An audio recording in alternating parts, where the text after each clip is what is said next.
दिवाळीच्या पाडव्याच्या दिवशी आम्ही शुभमुहूर्तावर 5 झाडाची रोपण केली आणि आज एकदा ऊसाच्या सरीने एक चारी खोदून घेतली, कारण खड्डे खोदून आंब्याची लागवड करणं थोडं खर्चिक होतं. त्यामुळे सरी काढलेली आहे आणि एक एक सरीला आम्ही वाहतं पाण्याने देतो, जेणेकरून माती एकजीव होऊन जाईल आंब्याची आणि याची. तर बघू शकता तुम्ही, जवळजवळ हे रान आहे 1.5 एकरचं आणि एक लाईन पूर्ण एंड टू एंड ही 600 फूट आहे आणि 5 फुटावर आंब्याची लागवड होते. साधारण 480 रोपं बसतील असं आमचा कयास आहे. सरी याच्या आधी आम्ही JCBने खोदून घेतली होती.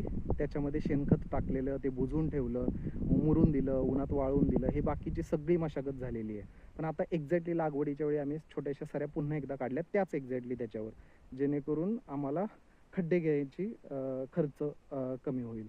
तर बघू शकता, एक एक टप्प्याने आम्ही लागवड करू. एक एक लाईन केल्यानंतर मग त्याच्यात पाणी सोडायचं, वाहतं पाणी सोडायचं आणि मग लावायचं. खताची मात्रा म्हटली तर फक्त मुठभर सिंगल सुपर फॉस्फेट, त्याच्यानंतर ट्रायकोडर्मा थोडंसं आणि थोडंसं शेणखत, हे झाडाच्या बुंद्याशी किंवा आजूबाजूला हे करायचं, जेणेकरून पांढऱ्या मुळ्याची वाढ चांगली होईल. महिना ऑक्टोबरचा आहे. वरती बघू शकता तुम्ही, थोडंसं ढगाळ वातावरण, म्हणजे उघडझाक आणि हे आंब्यासाठी चांगली असते, म्हणजे हे आंबे लागवडीची योग्य वेळ म्हटली तरी चालेल. अशा प्रकारे मध्ये पाऊस खूप जास्त होता, याच्यात खूप पाणी होतं आणि चाऱ्या भरलेल्या होत्या, त्यामुळे शक्य नाही झालं. नाहीतर पावसाळ्यामध्ये लागवड करण्याची आमचा कयास होता. पण सगळीकडेच पाणी ह्या वर्षी महाराष्ट्रात खूपच पाऊस झाला. देवाच्या कृपेने 5-6 वर्ष हेच पाणी कायम टिकेल अशी आशा करतो.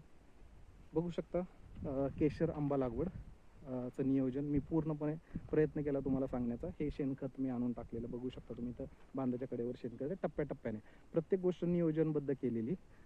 एक टप्प्यावर आंब्याची झाडं, एक टप्प्यावर आंब्याची झाडं, जेणेकरून मानसिक श्रम हे फार कमी होईल. शेणखताचे 4-5 टप्पे केलेले, जेणेकरून शेणखत टाकताना पण सोपं जाईल. इथे बाजूला तुम्ही एक पोल आलेला आहे आणि बाजूला ऊस आहे आणि कडेला रस्ता आहे. तर रस्त्याच्या कडेला कमीत खर्चिक म्हणजे नायलॉनची एक जाळी असते, सध्या तरी ती लावायची. ज्यावेळेस आंब्याचं फळ 1-2 वर्षानंतर, त्यावेळेस आमचा विचार आहे की तारेची कुंपण करून घ्यायचं.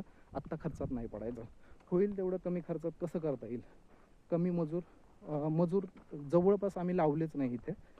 जेवढं होईल तेवढं आम्ही घरामध्ये 3 माणसांनी केलेलं आहे. आणि ट्रॅक्टर आम्ही बाहेरून आणला, पण तो कमी खर्चात बसतो.